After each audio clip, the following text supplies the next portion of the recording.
aside, I guess what I'm saying is if there was a Dinah in Port Augusta at that time running the service that she runs now, my life with a new baby probably would be very different. So without further ado, and Dinah's going to introduce herself, I would like to introduce you to our guest speaker, Dinah Thomasset.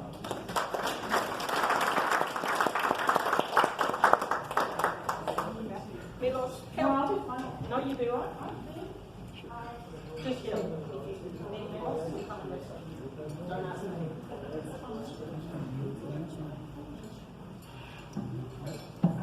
Here we are.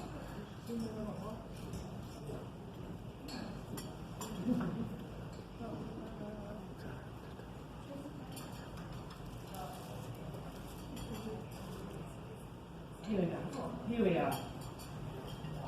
Well, thank you very much for having me today. It's an honor to be here. I'm very excited because I'm going to be talking about my favorite subject, mothers. And I'm going to be talking to you about a project that we started about 2 months ago called Singing in Colours. I don't want to say too much now because I want to build it up and tell you more about the project in a minute. So what I want to do today, and I've got about 20 minutes to do that, so I'm just going to press. Yeah, here we are.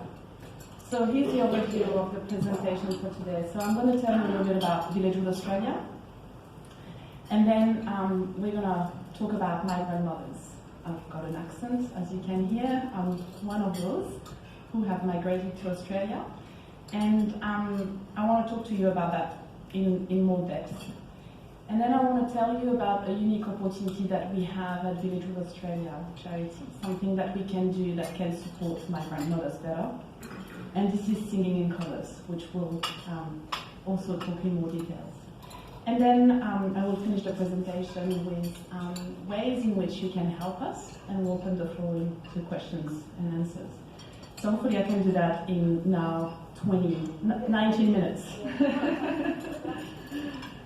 We've already done the acknowledgement of country. Thank you, Trevor, for doing that. So I'm not going to repeat the acknowledgements. However, I would like to do an acknowledgement of mothers. That's something that we do at Villagehood Australia because we want to acknowledge all the mothers that are in the room, but also those who are in your lives at the moment who may be struggling with postnatal depression. So I want to acknowledge them. I want to acknowledge their strengths and their courage.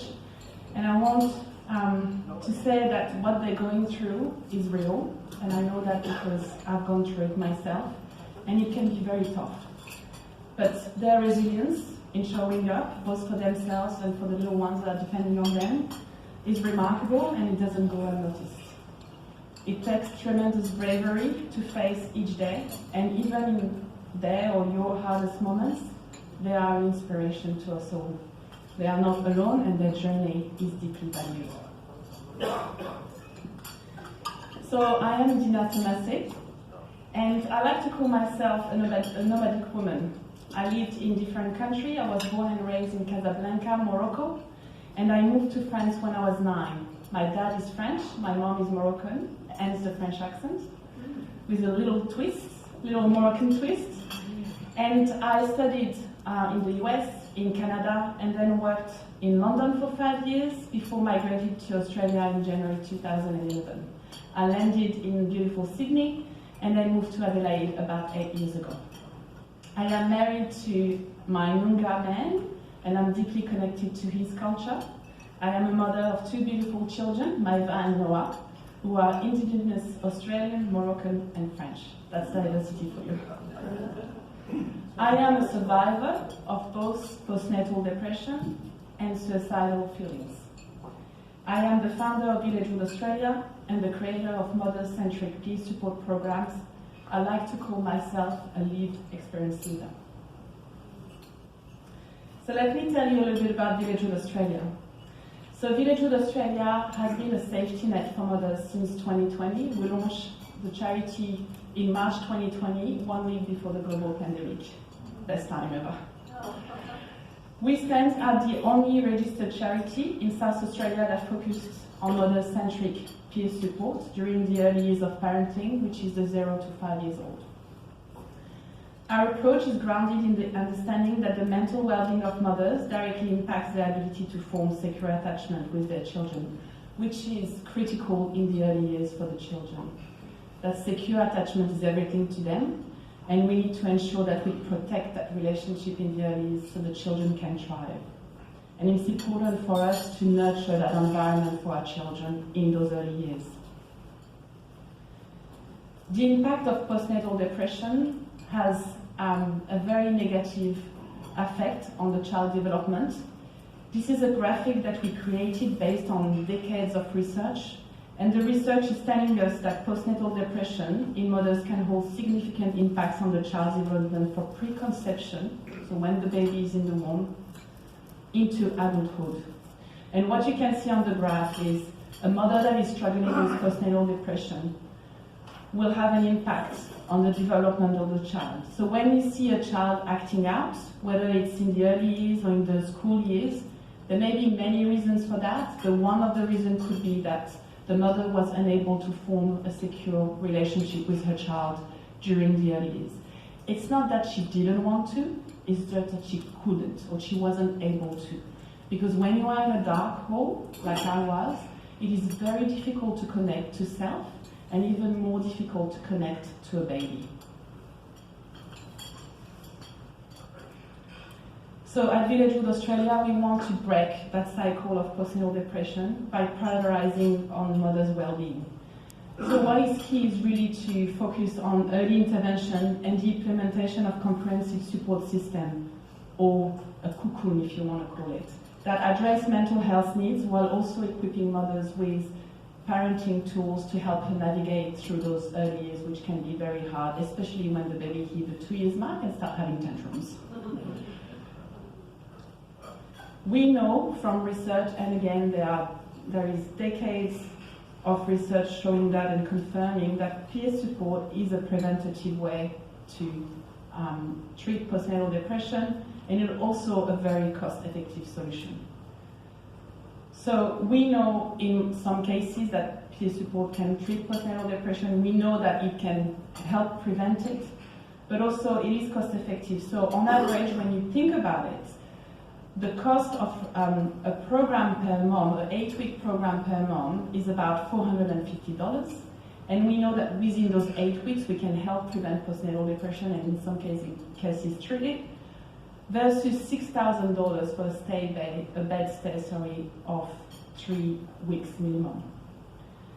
So it is very critical for us to focus on peer support, and to do that to reduce isolation, empower mothers, but also promote better mental health outcomes. And given the urgency of treating postnatal depression, which affects 1 in 5 mothers, which is roughly 60,000 women every year, and when you add the other maternal mental health disorders, that number goes up to 100,000 women every year in Australia struggling with some sort of maternal mental health disorders. So it is critical that we start focusing on peer support. So let me tell you a little bit about our mother-centric program. So they are evidence-based programs that meet the needs of mothers during the 4 stages of early motherhood. So we've identified 4 stages from preconception to the preschool years. And our programs are safe and culturally inclusive. I'm not going to go into the details because we don't have time, but we will talk about singing hearts, because that will lead us to singing in covers. We also know that it is important to build resilient communities around those moms. Again, the cocoon that we talked before, and wrapping them around, having support wrapping them around. And the reason is because we are the safety net. So out of those 100,000 women struggling every year of postnatal depression or other maternal mental health disorder, 75% of them are not getting the help that they need.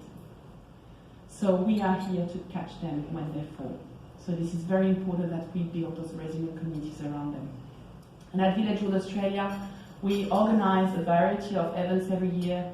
Our Mother's Day event, our Kicking Goals for Moms, which is our animal fundraiser, but also baby first aid training to bring the families, to bring the grandparents and other carers to learn more about how they can support the baby and supporting the mom. So over the years, it's been 5 years, nearly 5 years, it will be 5 years in March next year. We've had some tremendous results. The impact is amazing, up to 50% pre and post surveys across different indicators, including well-being and social connections. We seeing on average 450 mothers and baby every year, and we've been able to build those communities around them, and we've increased awareness through different events that we run. We've increased awareness around maternal mental health here in Adelaide. We've also recognized the importance of continuity and peer support.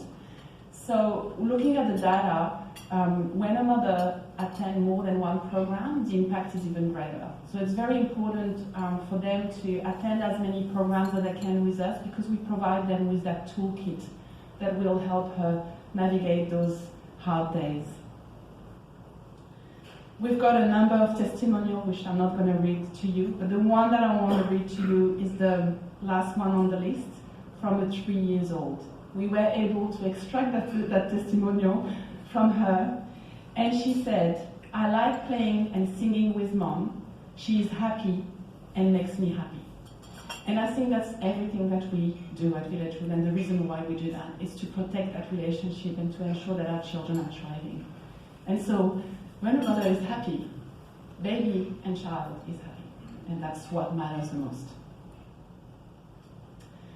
So here I put some pictures of everything we've been doing, and looking at the picture, you know, it's very happy and lovely, and we're very, honored to have those moms with us. And you can think, you know, it's kind of like present a beautiful picture about what we do.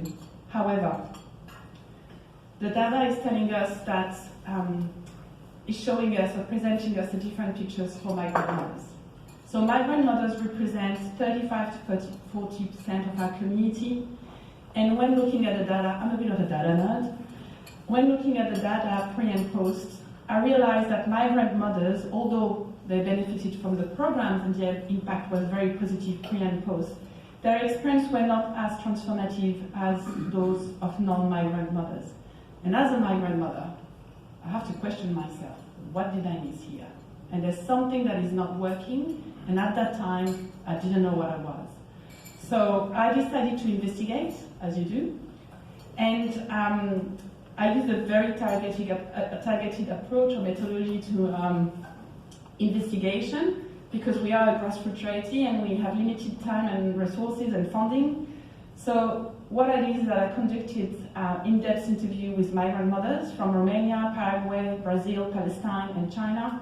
And we also reviewed relevant literature. So we had students from University of South Australia who are students in psychology and helped us run a simplified literature review. So we were able to gain some knowledge from that. We weren't able to engage with multicultural organization at this stage, but that is something that I want to do. I just ran out of time. And as I said, as a grassroots charity, you know, we do what we can with the resources that we have. And from those interviews and the review of the literature, the review of the research, we know that migrant mothers are at a higher risk of postnatal depression, but also suicidal distress, or suicide distress, especially women from Africa, where I'm from, and Oceania. We don't necessarily know why those countries. We do not have the answer, but we know that these are the two areas around the world where mothers are struggling the most. They're experiencing unique challenges that contribute to poor mental health, which I will going to explain to you in a second. And we also find out that cultural sensitivity matters a lot to migrant mothers. So let me tell you about the challenges. I'm not going to read that. I'm not going to go through them in details again, because we don't have time. I just wanted you to have the slide because I know that you can read what I'm talking. The main one is social isolation. We leave everything behind when we come here. We do not have any support. We feel lonely, and it's very difficult to build new friendships and connections. I mean, Adelaide is very cliquey, as we know. But also because, you know, we've got an accent, and we recognize that. It's sometimes difficult to understand us, and difficult to connect with others, and we, even though we put ourselves out there and we try hard, we find it very difficult to connect. Language, as I said, can be a problem. Employment is definitely a problem because some of our degrees are not recognized here, so we have to take on more studies, even though we are very smart and educated, but also we do not have access to childcare supports. So I'm a citizen now, so I don't have that problem. But for some migrant mothers who are not who don't have the permanent residency or the citizenship, they will not have access to the child subsidy, and so childcare cost is too high. So basically, you've got no one to look after your children, so you can't work. Access to services, so it's very hard to navigate the Australian system. I've been here 8 years, and I'm still struggling with the Australian healthcare system. And also, transportation can be a problem, so being able to go to places can be hard. I've told you about childcare, which is very hard as well to get to because of the absence of subsidy, and discrimination, racism, and prejudice. Some of us have experienced racism. The 2023 Multicultural Framework Review has highlighted the urgency of addressing racism in Australia amongst multicultural communities. I've been told once that I should try to speak with an Australian accent. I'm still trying.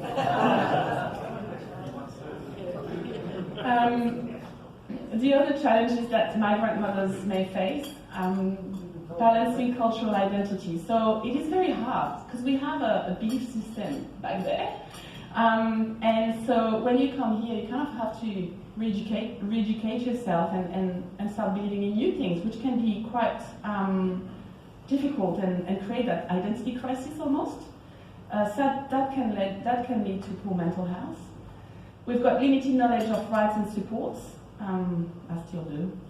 And simply the stress of migration. It's quite overwhelming to learn and unlearn, especially driving on the wrong side of the road.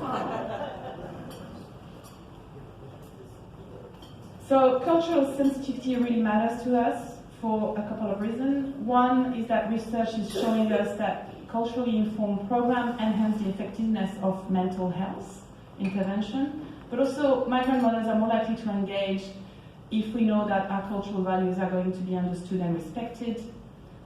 We like to go to groups where we can celebrate our differences and our cultural traditions, or just being seen for who we are. And as mentioned, because of the rise of maternal suicide amongst African and Oceanian migrant women, it's quite imperative that we start tailoring our mental health system to be culturally aware. So from that kind of like pool of knowledge that we put together, I saw that as a unique opportunity for us. There is something we can do at Villagehood Australia. I'm a migrant woman, I've got the lived experience.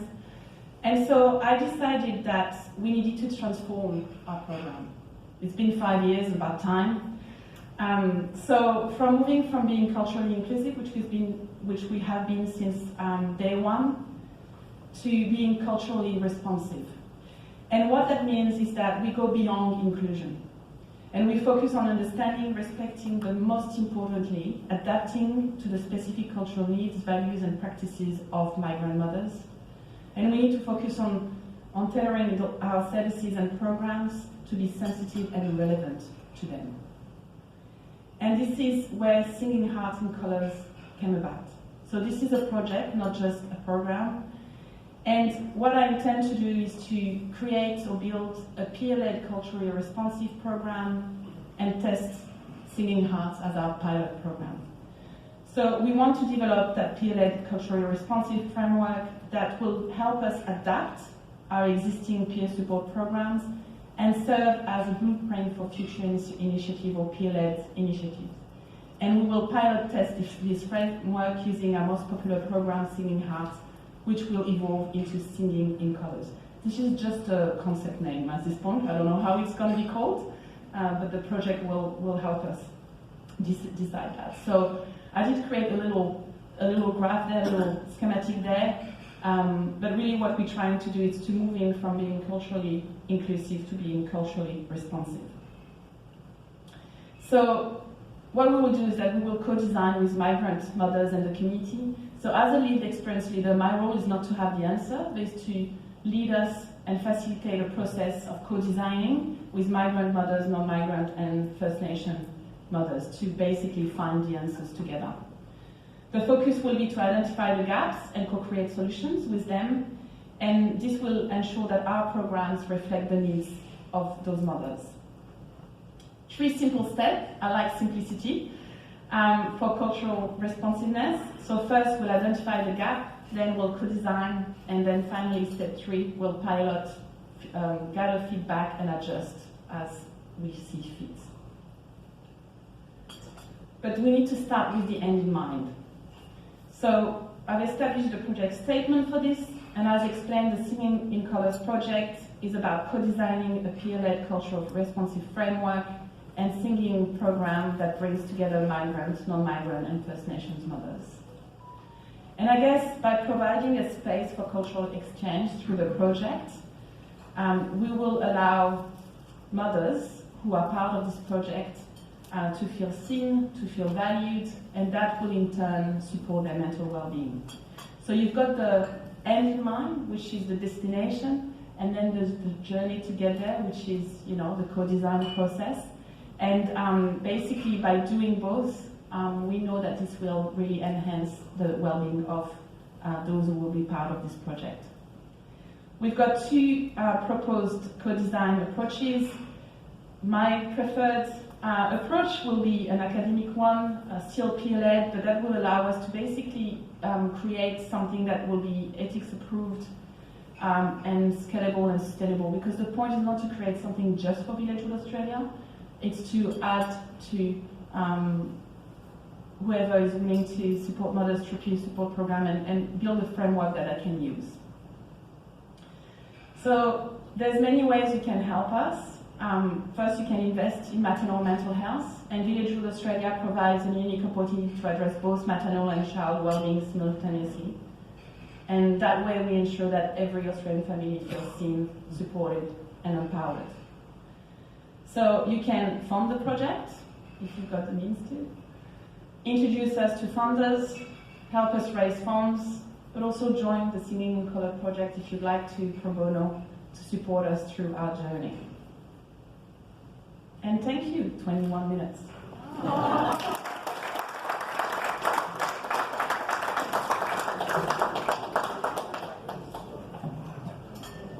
Thank you so much, Dinah. Please do not lose that beautiful accent.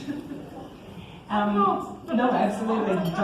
Don't even try. Thank you so much for a truly inspiring presentation. I've actually been to a couple of Dinah's singing groups, and to see the lilies sitting there around, some of them are playing, some of them are trying to play the cymbals, whatever, but they don't care what colour the others are or where they're from. And that's where bringing multicultural mums together and the kids interacting is how we can really make that difference into stamping out racism, because they don't care. So we've got time for a few questions. Trevor, we've got time for 2 questions. So Milos is our wonderful roving microphone man. Peter down here's got a question. Thank you, Milos. Hang on for the mic. Sneaking up behind you. Thanks very much. I'm interested to find out, where do the fathers fit into all this? The men hardly got a mention during your whole talk, which is fair enough, but I would have thought that the fathers could have a huge influence on what the impact that motherhood has on the babies. I just want to comment on that point. Yeah. So 95% of the time in the early years, mothers are the primary carer. So that's the reason why we focus on mothers.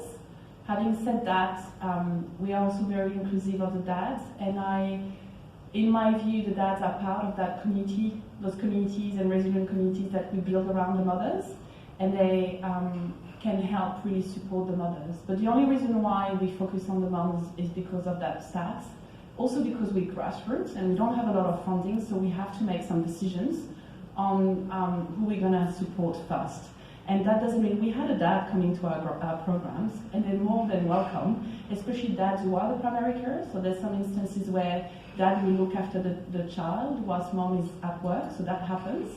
And in those instances, they are more than welcome to join us. But we do have to kind of make a targeted decision because of the funding. If we had millions, I I would accept everyone. Any other questions? Yep. Thank you, Rob.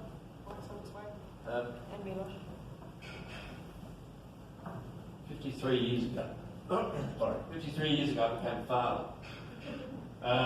And the book we referred to was Dr. Spock. Have you heard of it? Well, you need to go and get a copy. I think there may be a copy left in the State Library. And it told us, do not feed this child every 4 hours. You must wait for the child. You must wait for 4 hours before you feed the child. Well, screaming kid, did create habit. Good luck with that. Anyway, maybe like you go and get a book called Dr. Spock. Okay. Very famous. It's very controversial. I've got a feeling Dr. Spock, the same as it was Pritikin that came out with that dreadful diet. I think they've both now turned around and said, we're really sorry. Any other questions? Yep, Heidi? Hi, that was really fabulous and really important reminder to us all how important new mums are. I'm sure you know her, but we have a choir in our club run by Jotty, who's, you know Jotty? Yeah. Okay, yeah. So what she's, and the choir are a lot of new migrants, and a lot of them have little kids, and and she always talks about, and the reason she keeps doing it is for the impact it's having on the participants and on their wider community. Yeah. So, yeah, it's a lovely idea. So I'm glad you know Jotty. Yeah. She was part of Villagehood early on. She was leading the choir, and then she had her baby, and then So yeah.